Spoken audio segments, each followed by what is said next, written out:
আমি যাকে আঁকড়ে ধরে বাঁচতে চেয়েছি সেই আমায় ছেড়ে চলে গেছে। আমাকে তো কেউ কখনো ভেঙে চুরে ভালোবাসলো না, শুধুমাত্র আমি ভাঙচুর হয়ে গেলাম তাকে ভালোবাসতে গিয়ে। একদিন আমাকে একজন প্রশ্ন করেছিল, বলতো আপনার পর কে? তখন বুঝতে পারিনি, আর সত্যি কথা বলতে ছ্যাঁকা খাইনি তো, তাই উত্তরটাও জানা ছিল না। কিন্তু আজ বলতে পারি, যদি সময় ভালো থাকে তাহলে সবাই আপন, আর যদি সময় খারাপ হয় তবে কেউ কারো নয়। দেখবেন কিছু মানুষ আপনাকে প্রচুর ভালোবাসে, প্রচুর, কিন্তু সেটা তাদের প্রয়োজনে। কিন্তু সেটা জানার পরে হয়তো আমরা তাকে ভোলার চেষ্টা করি, কিন্তু আজও তার নাম মনে পড়লে একবার পেছনে ফিরে তাকাই। ভালোবাসা তো অপরাধ না, তাই না? কিন্তু আমি সেই কাজেই অপরাধী। মাঝে মাঝে মনে হয় আমি চিৎকার করে বলি, আমি নির্দোষ, আমি নির্দোষ, আমি তো শুধু ভালোই বেসেছিলাম। কিন্তু এই কথাটা প্রমাণ করতে গেলে সবার আগে আমাকে দুনিয়া ছাড়তে হবে, আর না হলে প্রত্যেকে বলবে ঢং। আমি না আর পারছি না। আমি জানি তুমি এই কথাটার মানে বোঝো। আমি জানি ভেঙে পড়াটা জীবন না, জীবনের আর এক নাম ফাইট। আমি হার মানছি না, কিন্তু তবুও আমি সত্যিই আর পারছি না। মাঝে মাঝে যেন সুসাইডের কথা মাথায় আসে, মনে হয় নিজেকে শেষ করে দিই। কিন্তু পরেক্ষণই আবার কি মনে পড়ে জানো, বৃষ্টির সময় বাইকে করে আমি আর তুমি, 2 কাপ চা, কত ভালো মুহূর্ত ছিল, তাই না? বেঁচে থাকার জন্য একটা গল্প ছিল। আজ গল্প শেষ, জীবনের হয়তো অধ্যায়টাও শেষ হতে চলেছে। তোমাকে একদিন বলেছিলাম এসব কিছুই মায়া না, সব মোহ। তুমি ভীষণ রেগে গেছিলে, মনে আছে তোমার? জানি মনে আছে। আমার ভাগ্যটা যে কেমন আমি নিজেই বুঝতে পারি না। হঠাৎ হঠাৎ করে আশা দেখায় আর হঠাৎ করে মাটিতে ঠস করে ছুঁড়ে ফেলে দেয়। একটা খুব ছোট্ট শব্দ, কিন্তু ভীষণ দামি। এটাকে না কেনা যায় না, অর্জন করতে হয়। কি জানো সেটা?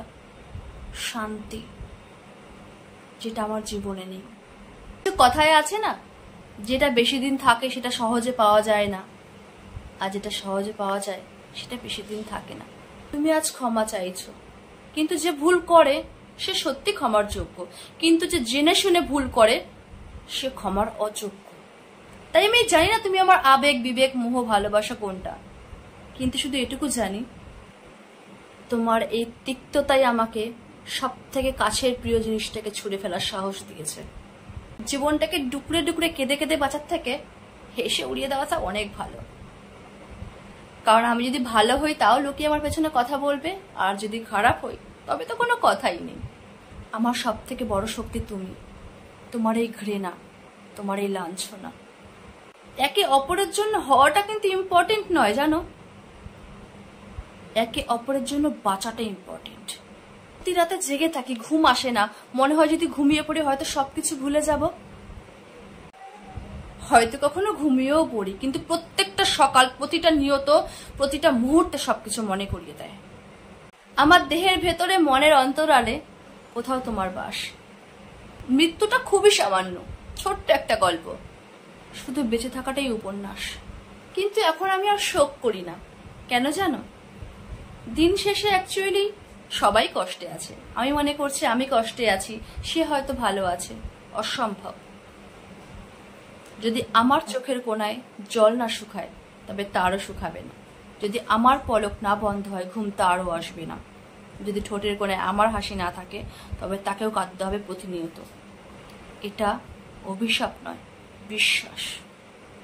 আজকাল এই সোশ্যাল মিডিয়ার যুগে আমরা যা কিছু দেখাই সবকিছুই বিজ্ঞাপন, কিন্তু 2 ঠোঁটের পেছনে যেটা লুকানো থাকে সেটাই আসল জীবন।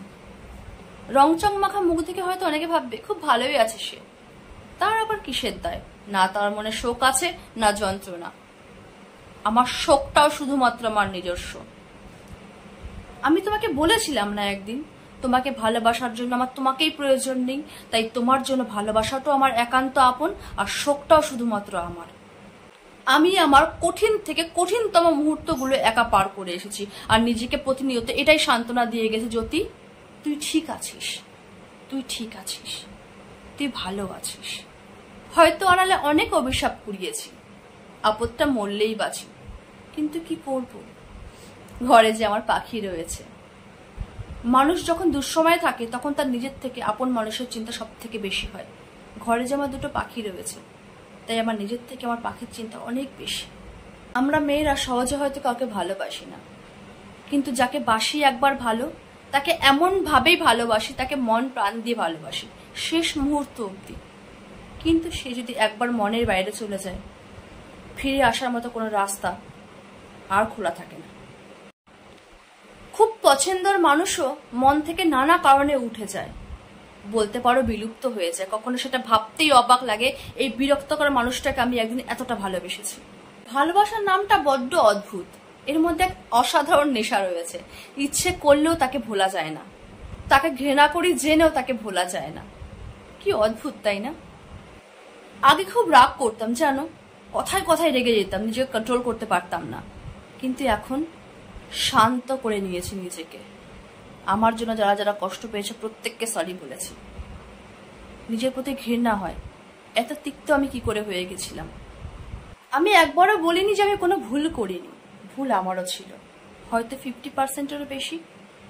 কিন্তু শুধুমাত্র ভুলটাই দেখলে, রাগটাই দেখলে, তার পেছনে লুকানো ভালোবাসাটা একবারও দেখলে না কেন? ক্ষমা যখন চাইতেই বসেছি, তবে একজন বাদ আছে, যদি কখনো ফিরে আসে ক্ষমাটা নয় তার কাছেও চেয়ে নেব। তবে তোমাকে একটা কথা বলতে চাই, যদি কাউকে বিশ্বাস করো লাস্ট অব্দি বিশ্বাস করো, মাঝপথে বিশ্বাসটাকে ভেঙে ফেলো না। যদি কখনো কাউকে স্বপ্ন দেখাও, সেই স্বপ্ন পূরণ হওয়া অব্দি তার পাশে থেকো, মাঝপথে হাত ছেড়ে দিও না। কখনো কাউকে সম্মান করার প্রতিশ্রুতি দেওয়ার পরে তার দুর্বল জায়গায় কখনো ঘা দিও না, তাকে কখনো অসম্মান করো না। একটাই জীবন তো, পারলে একটু ভালোবেসো, কিন্তু ঘৃণা করো না। একটা স্বপ্নকে 1 সেকেন্ডে ভেঙে ফেলাটা খুব সহজ, কিন্তু প্রত্যেকটা মুহূর্তে আশায় থেকে সেই স্বপ্নটাকে গড়ে তোলা ভীষণ কঠিন।